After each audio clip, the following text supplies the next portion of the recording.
Right. Good morning. Thank you everyone for having me. I'm so happy to be here. I'm going to share my screen so I can get the technical stuff out of the way, and then I can focus on talking with all of you. It's so exciting to get to present on the Resilience Project and how it has grown over the years and what a gift and a boost the Department of Developmental Disabilities and OMAS have been in sharing some grant funds through the Strong Families Safe Communities grant, which allows this thing I started playing with in 1999, back when I was a clinical director at a wraparound program called, I was at Creative Connections and then Hamilton Choices. And we were blessed to have the opportunity to work with 300 children who were crossing at least 2 of 5 systems. Most of them crossed 3 to 4 of those systems. And as I presented the lives of these youth to all of these people from different systems, I wanted to find a way to give them a visceral experience to the child's life. And so I was working with Maureen Walker at the time at Wellesley College and Harvard School of Business, and she would turn timelines and the line itself into a line of privilege. And she would have us organize information above the line that gave the person advantages in life and below the line that made life more challenging. And so I just started there back in the late 90s, early 2000s. And from there it's grown. The project grew. I started doing research on how can we help beyond therapy? Because it's not that therapy isn't helpful, it is. However, we receive children who frequently fell into what is called exclusionary criteria in the studies for the type of therapy. So if you have a developmental disability or intense complex trauma or criminal behavior, frequently back then you fell into what was called exclusionary criteria. So I wanted to figure out, how do I help these youth and help the providers helping these youth? And one of the things we were able to do is literally pick extracurricular activities for them. So I started looking at what besides therapy helped, and I found a very tiny little study. It was by Valentine and Feinauer, and what they did was they took people who had been in an abusive environment growing up and had not received any treatment at all. And they only looked at the small population of them that did not recreate that abusive environment when they left.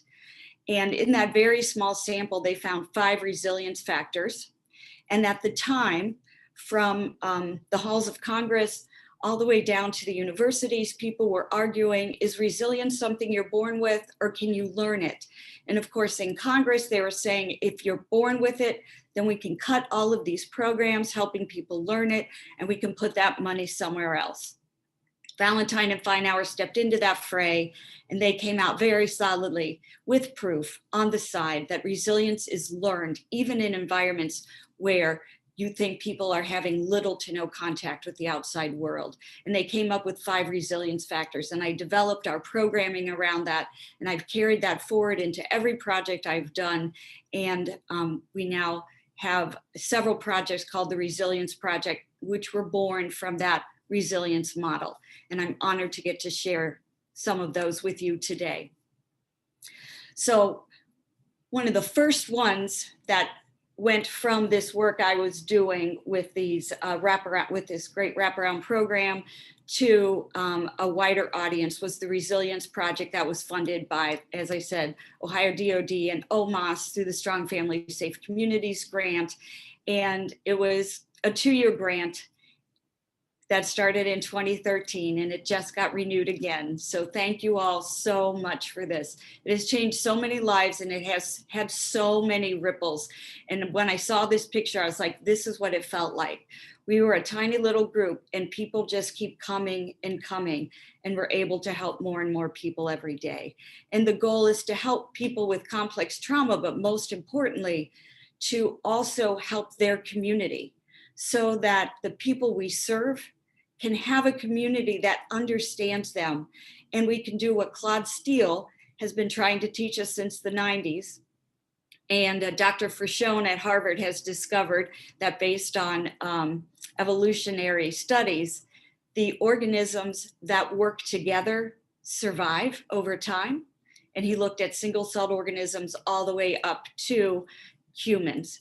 And the ones that cannot work together over time do not survive.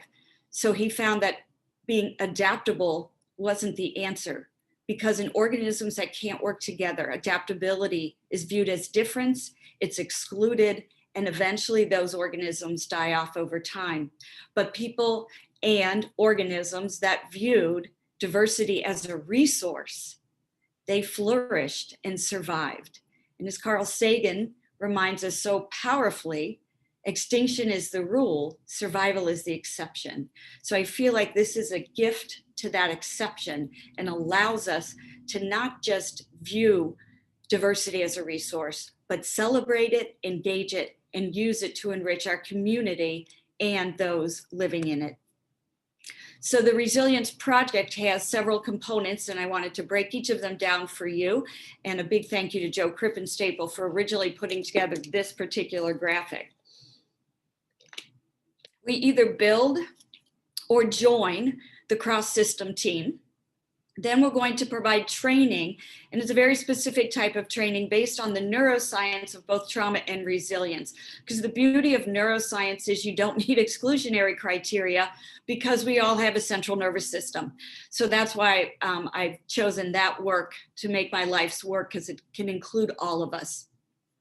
Then to help get that visual but also visceral representation, we conduct a trauma-informed biographical timeline. As Rick shared, many of you are familiar with that. We'll look briefly at it in this presentation. And then our goal is to build resilience factors.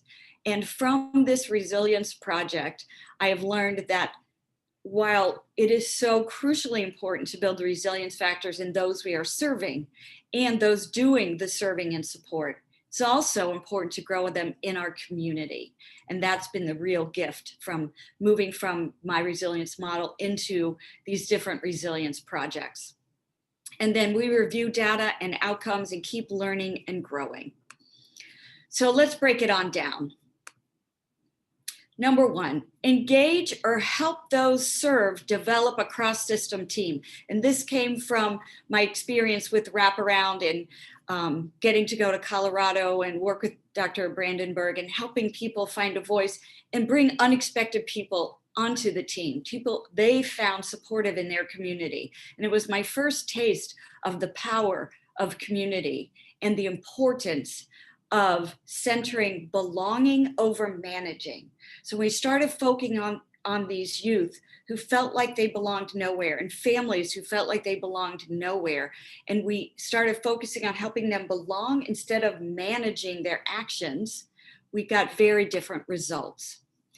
And neuroscience tells us, and thank you, Dr. Frashone, his life's work, he now runs the Benson Henry School of Mind-Body Medicine, was to prove this statement and this researcher, Amy Banks in particular, incorrect. And he found the opposite. And instead of slinking away, he's now made it his life's work to let everyone know that neurobiologically, all the way down to a cellular level, for all life forms on this planet, connection is our greatest need and disconnection is our greatest fear. So when we see a behavior that doesn't make sense, if we can say, ooh, how could this have brought connection? Even unsafe connection can help the brain stay alive as opposed to no connection.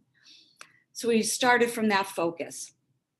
From there, Stephen Porges and his wife, Sue Carter, and a woman named Dr. Moberg from Scandinavia, and Shelley Taylor, who started it all, started looking at how do we respond to stress? And as many of you know, I frequently use the hand brain because I'm Italian and you can tell I'm already talking with my hands. So I'm going to give us a quick hand brain because that will make this graphic make more sense. So if your hand was a brain, between your wrist and your elbow is your spinal column. Coming off of it is something called your vagus nerve. Your vagus nerve wraps around every organ in your body, from the tip of your head to the tips of your toes, literally sends your feelings to every organ in your body. So my vagus nerve is very active right now because my hands are shaking. I'm so anxious. That's literally it doing its job. It can also help you feel safe when you're curled up with someone you love and all's right with the world. That's your vagus nerve doing its job. When you pick up a baby or a little one and you're like, oh my gosh, they're adorable, even when they're screaming in your face, that is your vagus nerve doing its job. So it sends your feelings to every organ in your body. And the latest research shows that literally when we use cognitive behavioral therapy, we change our thoughts to change the feeling in our body, because it's the feeling in our body that we act on. The next part of our brain is our brain stem. It's in charge of everything we don't want to think about and sits right on top of our spinal column, keeps us breathing and digesting. We don't have a lot of control over what's happening in the brain stem. At most, we can sometimes control our breath, never completely, because if you ever do what I did when I was 4 and told my mom, if I don't get that candy bar right now, I'm going to hold my breath till I die. And my very German mother just smiled at me and said, go for it. And I did, and I held my breath till I passed out and had the worst headache of my life. So I don't recommend ever trying that. However, when we do notice our breath, it calms everything that brainstem's in charge of. Our respiration, our heart rate, all of those things. When we make our out breath longer than our in breath, it does the same thing. So these two parts of our brain make sense of our world through body sensations. The next part is the limbic system. It's buried in the center of our brain. It's in charge of 3 really important things that spell the word FAR: felt safety, attachment, regulation, FAR. And this part of our brain makes sense of our world through body sensation and pictures. These pictures are going to, come in handy in a second. Now, everything I've described so far, we do not have conscious control over. It runs on automatic pilot. The part of the brain we do have conscious control over are these 4 fingers right here that wrap around our limbic system, and that's our cortex. And our cortex is in charge of all those executive function skills, but it's also in charge of calming the lion inside of our limbic system. For example, if I am hanging out in my yard doing my gardening, I come around the corner, there's something green and squiggly in the grass. My limbic system's going to do its job. It's going to throw my thinking brain offline and freeze me so I don't go toward this thing that's green and squiggly in the grass. Now I've got a big shovel in my hand and I can chop this thing up as soon as my thinking brain comes online. Luckily for me, as my thinking brain comes online, it says, Mary, it's just the hose. Don't chop up your hose. But for many of the people we serve, the connection between our cortex and their limbic system is not well defined. It's not well developed. And they would have chopped up that hose, or they would do something that gets them kicked out of a foster home or gets them sent to prison or the hospital. So I wanted to look at how can we help these lower regions of the brain? Well, the beauty of this cortex is it makes sense of the world through pictures and words, which means pictures have the passport to the lower parts of the brain. So my hat is off to Karen Boyhen, who with her friends at Visionaries and Voices helped develop with me the pictures to go with what I call the fear cascade. The fear cascade looks at what the limbic system wants to do once it's thrown your thinking brain offline. And the first thing it wants to do is to flock. It wants to go towards safe others. And if it can't go towards safe others, it'll actually connect with unsafe people. If it can't flock, then it wants to flee. We want to run away. Well, if we're fleeing blindly, you can still fall off this cliff. We see it all the time in those lovely TV shows I love to watch where a criminal goes to jail at the end of the day, but frequently they'll run blindly out in front of traffic. I bet we've all served people who have done the same thing. Well, if we give people a direction, literally a place to go, a place to run to, their thinking brain comes online and helps them get there. If we can't flee, then we're going to fight. And we can fight in ways that are very destructive, or we can fight in ways where we challenge ourselves or others. So anything that burns off that aerobic activity is a safe fight response. Then we can freeze, which can be holding on for dear life, which I think most of us did last year through this pandemic. But it's also important to know that we can freeze in a way in which we relax and let our mind be at ease. And after freezing, unfortunately, we can submit, which is literally get caught up in the moment and just taken away. That's when we get to freeze submit, our brainstem is now in charge, not even our limbic system. We're even below the empathy center that lives in our limbic system. And when we do that, then we can also do that in a calming way. So when we're praying or meditating, every single night we submit to sleep, which is why we call it falling asleep. So I found that when people can understand this stress response, we can actually start to find creative ways to help people get to the safe side, or what I call the cliffs of safety. And everything I just yammered at you about is right here on this slide for you.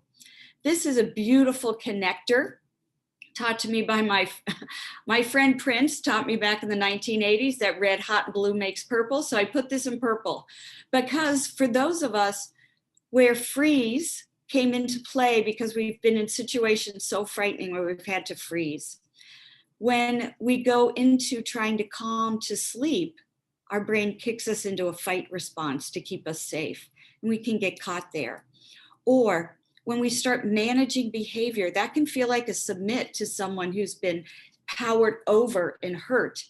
And so we kick into a fight response. But when we center belonging over managing, we actually get a safe flock response. So this is a way to look at all this. So to help some of our kids calm, if we can engage in activity where they're moving and concentrating, walking, we sometimes do walk and talks. Thank you, Sarah Buffy, for that lovely term. And we can do Kapasitar or yoga, a variety of activities like that. We can actually help people move into a freeze response. So what does this have to do with everything? Well, now that we know this distress fear cascade, we can actually connect it with things like compassion fatigue or compassion distress, as I like to call it, which then can move us into compassion satisfaction. What are some things we can do based on what we know about neurobiology? When our cortex is still online, a desire for help, so reviewing what brought us to this work, what keeps us there can be helpful. And then we can also go into compassion resilience where we bring it into the community. So this is just one of the tools that's been developed for providers so that we can keep ourselves online. And then we also do provide training to the team through the neuroscience, and I just gave you a sample of that. We frequently use this safety script to help calm people's fear cascades. It gets the attention of the limbic system by saying this is a safe place. We then name how we're going to protect the person from the very thing they're doing, because if you come from a violent environment, the safest person to be in the violent environment is the most violent person in the room, because they're the person not getting hurt. So we're going to look at how do we help shift that around, where people can learn that in this safe place, I'm going to protect you from someone hitting you. So it's really important that you not hit anyone else because we're in our safe place. Another one of our tools is called Reflect, Honor, and Connect. It's a way to break down active listening into the neuroscience of reflecting back what you've heard, releases a neurochemical called dopamine. Honoring or thanking them for having the courage to share, which doesn't mean you're agreeing with them, just means you're thanking them for letting you know how they're feeling or thinking at the moment. And that releases oxytocin, which makes them want to work cooperatively with you. And then we connect with safety and supports. So it's a way to prepare the brain for what we're trying to do to help. Another one of our bedrock tools is to predict, practice, and plan B. So predict what you think will happen. Your worry center will take over and you'll come up with the worst case scenario, always important to plan for. Then you have to help your brain out and also plan for what you'd like to happen. Finally, practice what you'd like to do for each one of these scenarios, and then have a backup plan. So in case everything you predicted and practiced didn't happen. Then we conduct this trauma-informed biographical timeline with the goal of switching from the uninformed question of what's wrong with you. So whenever you hear yourself going, whoa, what's wrong with this person or this child or this family? just make note and go, oh, if I can switch that to, oh, what happened to them, that puts me on a trauma-informed path. And then if I can take it one step further, I can ask, what have they done to survive? And that will give me a response, a trauma responsive approach. And now how can we explore, who is this person? What does this person need? And what will it take to meet those needs? And the beauty of this, just, you can't even read those words, but you can get a visceral response to look at their life before the board of DD and the mental health board started working together to help this youth and this and the new family that this youth was able to create when the parents left this child at a local hospital in our state and never came back, and actually was never found again. So after we look at it viscerally, then we look at, well, who is this youth? What do they need? What can each of us sitting around this table do? And then who is going to pick up each piece of this trauma responsive plan that you develop with whomever the youth has invited into the room? The youth is not a part of this because they have already lived this life. They don't need to have another visceral experience. It can be very disconcerting for them. So if they want and insist on being in the room, then we switch from what's called a trauma-informed biographical timeline to a resilience timeline, where the youth leads the timeline and talks to us about their proudest moments in life, because usually those are moments where they're describing something they've overcome. And then that lets us know the traumas the youth feels they've had some power and control over and that they're willing to work on. And those of us who know the history know the ones they leave out are the ones that are still living on their central nervous system and hijacking their life, which helps us find a starting point without putting them through that pain all over again. And we always end with hopes so that we can get our brain focused on the future and the positive for that youth and their team. And then we can build these resilience factors in a variety of ways. First, we identify the hidden resilience in their survival skills. And then we look at these 5 resilience factors that came out of the wonderful study by Valentine and Feinauer, because I found that the studies that have followed, literally you can fit their resilience descriptions under these 5. First one is voice and choice. Where do I have the ability to share my opinion? Next is self-esteem. What are my personal preferences, my likes and dislikes? Those eventually become our moral code and give us the ability to say no. When do I feel loved and valued? And how do I affect change? Then we look at external supports, which can be anything that helps you feel safe. And we even teach children how to use their mind in what researchers call mentalization. The rest of us call it our imagination, to create in our mind what we wish was happening in our world, and our brain and body respond as if it is happening and help us build a new neural network to get to a new place in life. And it's so powerful to watch families dream and create those new neural networks together and then work with teams to get there.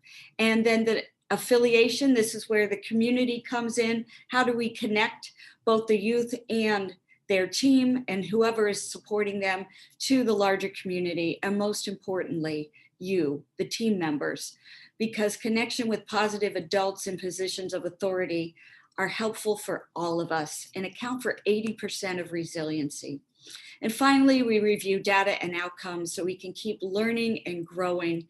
And we're finishing up the data and outcomes right now for the last cycle from the Resilience Project. I'd be happy to share it with you when it is finished. I have last year's that I can also share. What I wanted to end with is how the ripples have grown. So 1 year after I started the Resilience Project, I was doing some training, and a woman named Dr. Madamo came up to me. She's an attorney, and she had started something called Advocating Opportunity. She was working in the field of human trafficking and found that when human trafficking victims showed up who had a developmental disability, all of the attorneys who could be assigned to work with them backed off and said, no, I don't know what to do with this. No. And she came forward and said, I don't know what to do either, but I have a mind and I can figure it out. And she studied and learned and started this program. And she loved that in our resilience project, we have resilience workers who help connect both the youth and the parents. So there's a resilience worker for the youth and a peer support professional who functions as a resilience worker for the parent. And so she also loved how they were prepping the community in ways to help them accept the youth and families we were bringing to them. And so she started working with me and developing a model that would work for people with developmental disabilities who didn't have a birth family frequently, or whose birth families were actually the traffickers. And so we developed a way for people, so adults could engage in this program. And she accepts people of any age and ability level. And it's so beautiful to watch this grow. And I've been trying to get permission from the Attorney General's office to share their outcomes with you because they're very impressive. Hasn't come through yet, but when it does, I'll pass it on to someone who can share it with you. And then the Columbus Care Coalition showed up in 2017, wanting to know, how do we apply this to actual communities themselves? Because they take communities and help them build action, resilience, and empowerment. And we've been working with them ever since to translate the Resilience Project into projects in the community. We've gone through several cycles with them, and they are now developing community ambassador programming and things that will gain a certification through the Tri-State Trauma Network so they can build community ambassadors in communities throughout Ohio. This is AO's version of the resiliency model. And this is the thing that will build ambassadors in the community. So they're going to start with resilience organizers. And I love this because they start with community members and youth themselves. And those people will become the resilience organizers in their own communities. Then they grow into resilience ambassadors, which will be key community members, people now who have even more positions of power. And the beauty is I've watched them groom these youth and community members to become these key community leaders. And then they will also become the resilience ambassadors. And finally, I love to end with this quote from Maureen Walker, who reminds us, and I believe these many versions of the Resilience Project allows us to live and walk in this quote. It reminds us that true empathy is to be so present that you challenge the other person's comfort, because the work we do is not comfortable. And they in turn challenge ours. And then we walk through that discomfort together. To me, that is the heart and soul of celebrating and engaging diversity as a resource. Thank you. Thank you so much, Mary.